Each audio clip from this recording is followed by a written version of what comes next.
بسم اللہ الرحمن الرحیم۔ میرے بھائی، آج ایک ایسی قیمتی وظیفہ بیان کرتے ہیں کہ آپ نے پوری زندگی نہیں سنی ہوگی، اور ایسے لاجواب اور بے مثال وظیفہ ہے کہ زندگی کے ہر مسئلہ ختم کرتے ہیں۔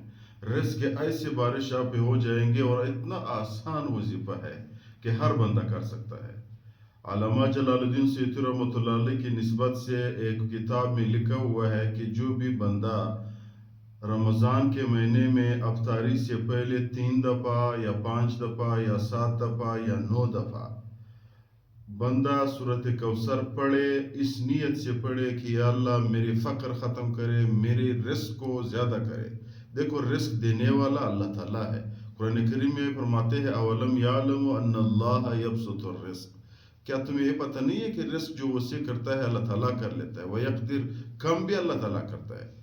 رزق زیادہ بھی اللہ کرتا ہے، کم بھی اللہ تعالیٰ کرتا ہے۔ اگر انسان کی کمال پہ ہوتا تو بے وقوف لوگوں کو آج روٹی بھی نہیں ملتی۔ ایسے لوگ ہیں کہ وہ انگوٹھا لگاتے ہیں لیکن اس کے نیچے 300 بندے کام کر رہے ہیں، بڑے بڑے ڈگری والے لوگ اس کے ماتحت ہوتے ہیں۔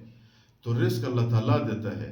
تو علامہ جلال الدین سیوطی رحمۃ اللہ علیہ کی بنسبت ایک کتاب میں نقل کیا ہوا ہے کہ ہر افطاری پہ، یعنی 3 دن، پورے رمضان میں صرف 3 دن، وہ یہ ضروری نہیں کہ مسلسل کرے۔ مسلسل کا مطلب 3 4 5، یعنی پہلے عشرے میں 1 دفعہ پڑھے، دوسرے عشرے میں 1 دفعہ پڑھے، تیسرے عشرے میں 1 دفعہ پڑھے، پھر بھی یہ صحیح ہے۔ 3 دفعہ پڑھتے ہو، 5 پڑھتے ہو، جتنے بھی آپ 9 تک، یعنی تاک دفعہ پڑھو سورۃ کوثر۔ انا اعطیناک الکوثر فصلی لربک وانحر ان شانئک هو الابتر۔ یہ سورت پڑھ لے، اللہ اس نیت سے پڑھے کہ اللہ میرا رزق زیادہ کرے۔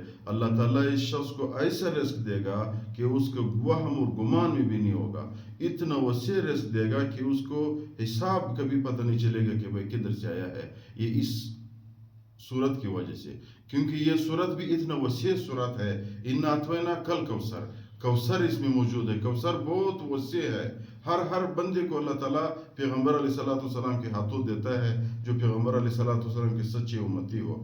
کمی اس میں نہیں ہوگی۔ تو اس کی یہ طاقت ہے کہ انسان کو اللہ تعالیٰ رزق وسیع دے دیتا ہے۔